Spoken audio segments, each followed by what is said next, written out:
সালাম আলাইকুম। আমি মোহাম্মদ রেজাল হালাদার আপনাদের সাথে আছি। সুপ্রদর্শক, রাজনৈতিক বিশ্লেষণে আপনাদের স্বাগত। আসলে কে হবে রাষ্ট্রপতি, এই প্রসঙ্গে আমরা বিস্তারিত আলোচনা করব ভিডিওর শেষে। তবে গুরুত্বপূর্ণ যে তথ্য, আসলে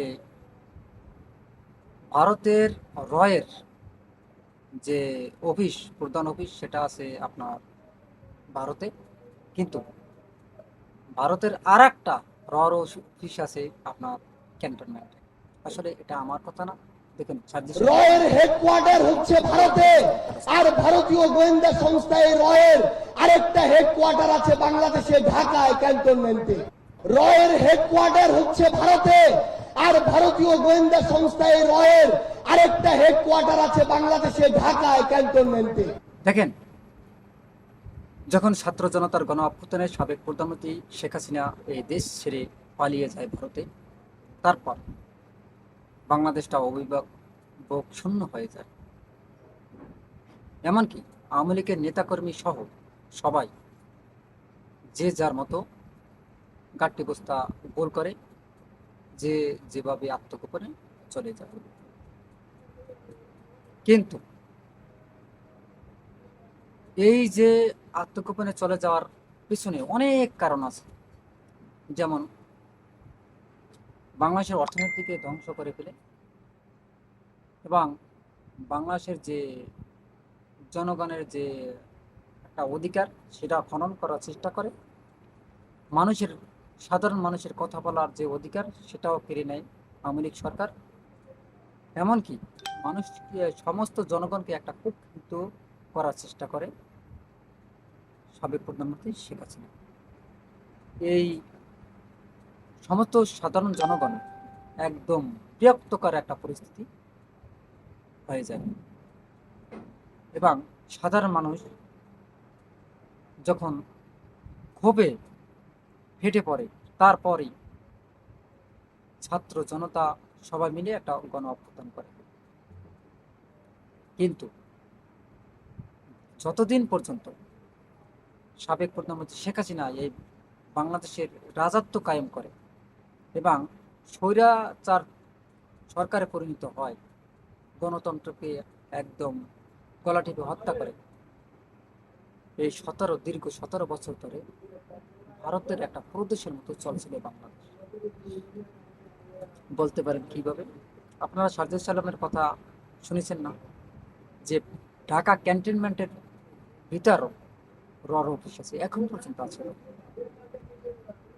এবং আমরা অনেক কথাবার্তা শুনেছি জুলাইয়ের সময়, জুলাইয়ের পর সময় ডক্টর মোহাম্মদ ইউনূসকে যখন ছাত্র জনতা একটা আহ, প্রধান উপদেষ্টা করে, যখন চেয়ারের আসনে বসায়, এই ডক্টর ইউনূস পর্যন্ত বিশ্বাসঘাতকতা করে সাধারণ মানুষের সাথে। সেটা অনেকভাবে সরকারি কর্মকর্তা থেকে শুরু করে সাধারণ জনগণের পর্যন্ত, এবং জুলাইয়ের সাথে তিনি একটা বিশাল ধরনের গাদ্দারি করে এবং সরকারের হাতে, অর্থাৎ বর্তমানে যে সরকার তারেক রহমান, তার হাতে বাংলাদেশের দায়িত্বটা তুলে দেয় এককভাবে। তিনি নিম নিম করে, হয়তোবা জনগণ বুঝতে পারে যে তিনি কিছু জানে না, কিন্তু তিনি সেয়ানা একটা খেলোয়াড়, বিশ্বমানের খেলোয়াড়, খেলা খেলে দেয় কীভাবে। আসুন সেটা আমরা একটু বলি বিস্তারিত। দেখেন, ছাত্র জনতা যখন তার হাতে ক্ষমতা তুলে দেয়, তখন তিনি অনেক মিষ্টি মিষ্টি কথা বলে। দেখেন, কথা আছে, যারা মিষ্টি ভাষায়, মানে মিষ্টি মিষ্টি কথা বলে, তাদের, তারা হয় বিশ্বাসঘাতক, বেঈমান। দেখেন, তিনি কিন্তু সব সময় মিষ্টি ভাষায় কথা বলতো, যে বাংলাদেশকে আমরা অমুক জায়গায় তুলে নেব, বাংলাদেশকে আমরা অমুক জায়গায় নিয়ে যাব। কিন্তু কথার ঠনঠনি, কাজের বেলায় জিরো।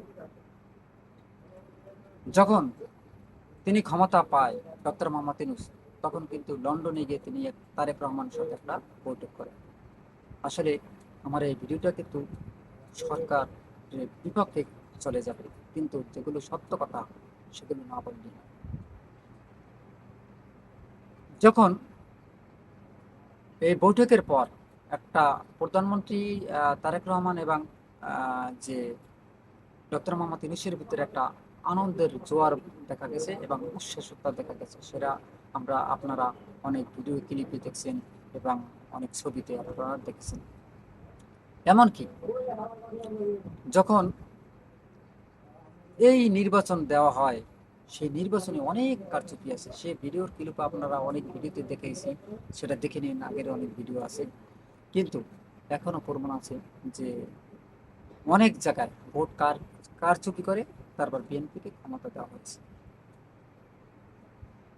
বিরোধী দলের সরকার মেনে নিত না, তারপর নিয়েছে। কারণ কিছুদিন আগে একটা গণ অভ্যুত্থান হয়েছে, এই মুহূর্তে যদি তারা নির্বাচন না মানে তাহলে দেশে একটা খারাপ একটা পরিস্থিতি ক্রিয়েট হবে, এই জন্য মেনে নিয়েছে। তারপরও বাংলাদেশের মানুষ বর্তমান সরকারকে শ্রদ্ধা ভরে দেখছে, কিন্তু তারা যেভাবে রাষ্ট্র পরিচালনা করছে, ব্যর্থতায় পর্যবসিত হচ্ছে, তা সত্যি একদম ভয়ঙ্কর রূপে যাচ্ছে। কেন?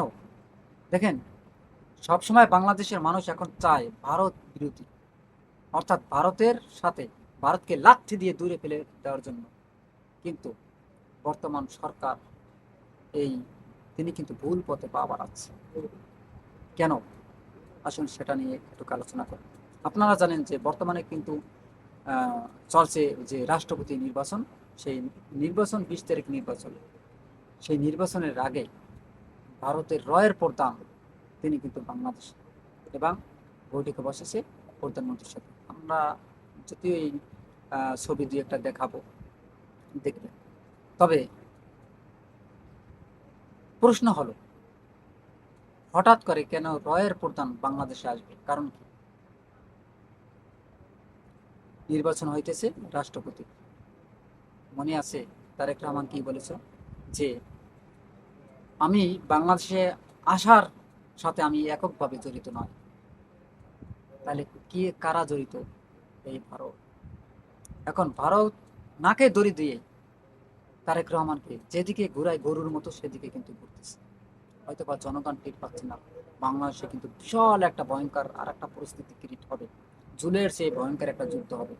হয়তো বা এই যুদ্ধে এমন ভয়ঙ্কর হবে, সেই যুদ্ধটা হবে বিএনপি আওয়ামী লীগ বনাম ভারত বিরোধী যুদ্ধ। এমনকি এই যুদ্ধটা জড়িয়ে যেতে পারে আপনাদের মনে আছে ওই যে মুসলিম এবং হিন্দুদের ভিতরে যে যুদ্ধ, সেটাই পরিণত হয় কিনা সেটাই আমার এখন ভয়ের বিষয়। সত্যি সত্যি কথা, এটা কিন্তু হবেই। এই যুদ্ধটা হবে মুসলমান এবং হিন্দুদের ভিতরে ভয়াবহ যুদ্ধ, যদিও এই যুদ্ধে কিন্তু মুসলমানরা এই জয়টা করবে। এখন কথা হলো, এই যে ভারতের গোয়েন্দা সংস্থা রয়ের প্রধান কেন বাংলাদেশ? কারণ কি? কারণ নির্বাচন তো হইতেছে তো বাংলাদেশের বিএনপির যে প্রেসিডেন্ট নির্বাচন, সেখানে। তবে আরেকটি কথা, এই যে ভারতের এক সাংবাদিক বলেছিলেন যে সালাউদ্দিন সাহেব এখন বড় বড় কথা বলেন, কোনো একদিন রয়ের প্রধানের আপনি পা ধরে বলছেন আমাকে ক্ষমা করে দেন, আমাকে মারবেন না। দেখুন সে কথা কিন্তু সোশ্যাল মিডিয়া এখন বাইরে। দেখেন, বিএনপি যদি রয়ের সাথে বা ভারতের সাথে যুক্ত হতে চায় তলে তলে, তাহলে কিন্তু ভয়ঙ্কর এর খেসারত দিতে হবে।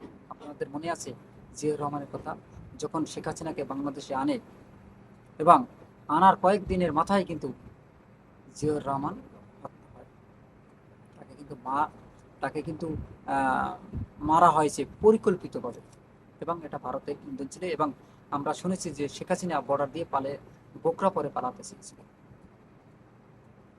এখন তারেক রহমানও কিন্তু সেই পথেই পাওয়ার আছে।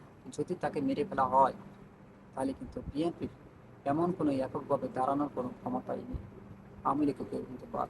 তাহলে কিন্তু কনফার্ম আপনার ওই যে যাদেরকে আপনারা গালি দেন, যে জামাত বা অন্য কোনো দল, কিন্তু অবশ্যই ক্ষমতা আসবে টুডে অ্যান্ড টুমরো। এখন কথা হলো, এ থেকে পরিত্রাণ পাওয়া যায় কিভাবে? দেখেন, আপনারা ইন্ডিয়াকে ভয় পেয়েন না, ইন্ডিয়াকে দূরে ঠেলে দেন, প্রয়োজন বোধে চায়নাকে বুকে টেনে, তাহলে লাভ। তবে আরেকটি কথা না বললি নাই, যে তথ্যটা হয়েছে ইন্ডিয়া বেশিরভাগ এখন ঘেঁষতে পারে না চায়নাদের কারণে। চায়না বাংলাদেশে যে টাকা বিনিয়োগ করেছে তা মানে ইন্ডিয়ার ক্ষমতা নেই তার ধারে কাছেও আসতে। এখন কথা হলো, তারেক রহমান কি করে, কোন পথে পা বাড়ায়? যদি ইন্ডিয়ার পথে পা বাড়ায় তাহলে কিন্তু ওই চীন, সুদূর চীন তার কিন্তু ছেড়ে দেবে না। কারণ তারা চাচ্ছে ইন্ডিয়াকে বাতিল করে দিয়ে যেন তাদের কাছে ঘেঁষতে।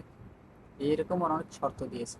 এখন কথা হলো, একজন প্রেসিডেন্ট, রাষ্ট্রপতি নির্বাচনে কেন ভারতের রয়ের প্রধান বাংলাদেশ?